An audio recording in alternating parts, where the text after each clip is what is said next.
विमल पोलो जोबा केसरी, हर पल मनाओ केसरी त्योहार। देखिए, दो पहलू हैं। एक तो विजय जी ने ये बड़ी ईमानदारी के साथ कहा है, उनकी इस ईमानदारी की तारीफ होनी चाहिए कि उन्होंने बिहार में अपनी ही सरकार के मुख्यमंत्री के बारे में कह दिया, अगर उन्होंने बंटवाया तो गलत किया। हाँ।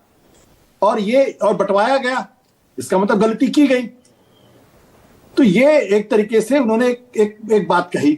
दूसरी बात क्या है कि ये जो लोकल प्रशासन का जो नेक्सस है चुनाव आयोग के साथ, ये कम से कम जीतन राम मांझी और अभिषेक सिंह के बारे में जो बातचीत दिखाई पड़ी, जो आपने सुनाया, उससे बिल्कुल स्पष्ट होता है।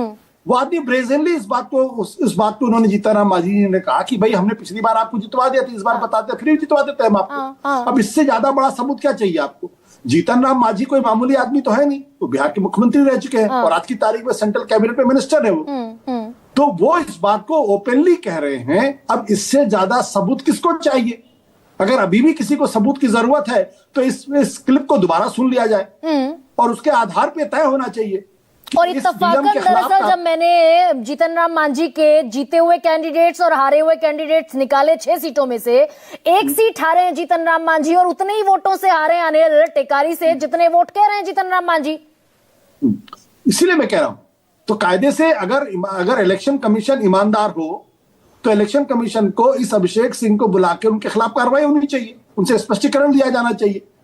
और साथ ही साथ जो cadre controlling authority DOPT Delhi में, उसको भी उनसे पूछना चाहिए कि आपकी जिम्मेदारी संविधान के प्रति है, आपकी जिम्मेदारी चुनाव आयोग के प्रति चुनाव के दौरान, या आपकी जिम्मेदारी एक मंत्री के प्रति है। exactly. अगर आप मंत्री के कहने पर अगर आप काम कर रहे हैं तो फिर आपने अपनी ब्रीफ को ब्रीच किया है। नहीं सर, लेकिन चुनाव आयोग, इलेक्शन कमीशन ऑफ इंडिया दरअसल इस स्थिति में है क्या कि सवाल पूछे, भाई अपने ही एमसीसी को वॉयलेट करता हुआ, अपने ही नियमों की धज्जियां उड़ाता तो चुनाव आयोग खुद दिखा बिहार के इलेक्शन में पैसा बटा खोले। अगर चुनाव आयोग अगर ईमानदार होता, चुनाव आयोग में अगर जरा सी भी इंटीग्रिटी होती, तो फिर बिहार चुनाव के पोलिंग के 2 दिन पहले 10,000 रुपए महिलाओं के खाते में नहीं जाते, क्योंकि ये वही चुनाव आयोग था जिसने राजस्थान में अशोक गहलोत की स्कीम पर, जिसमें मोबाइल फोन बंटना था, साथ ही साथ बुजुर्गों को जो पेंशन दी जानी थी, वो जिस दिन कोड ऑफ कंडक्ट लगा उसी दिन उन्होंने उस पर रोक लगा दी। और उसी तरीके से आंध्र प्रदेश के अंदर जब जगनमोहन रेड्डी की सरकार थी,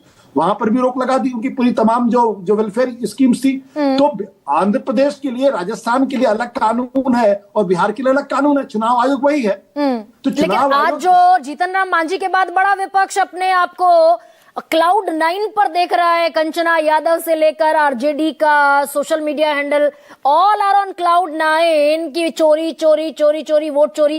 एक पोलिंग बूथ पर रीपोल का इन्होंने रिक्वेस्ट नहीं किया आशुतोष, ये भी सवाल बनता है क्या? नहीं, ये तो हमारे ख्याल से विपक्षी पार्टी को सोचना चाहिए इस बारे में जी। इस बारे में बातचीत करनी चाहिए। लेकिन दूसरी तरफ देखिए, दूसरी तरफ अगर आप अखिलेश यादव का बयान उठा के देखो, उनका कहना है कि भाई 18,000 हमने एफिडेविट दिए। 18,000 क्या इलेक्शन कमीशन ने इस पर कोई कार्रवाई की? कम से कम मेरी जानकारी में नहीं। सुनील साजन जी बैठे हैं, समाजवादी पार्टी के प्रवक्ता, ये बेहतर बता सकते हैं। तो अगर विपक्षी पार्टियों के दिए गए एफिडेविट को अगर चुनाव आयोग उसका कॉग्निजेंस नहीं ले रहा है, उस पर किसी तरीके की कार्रवाई नहीं कर रहा है, तो फिर इसका क्या अर्थ हुआ?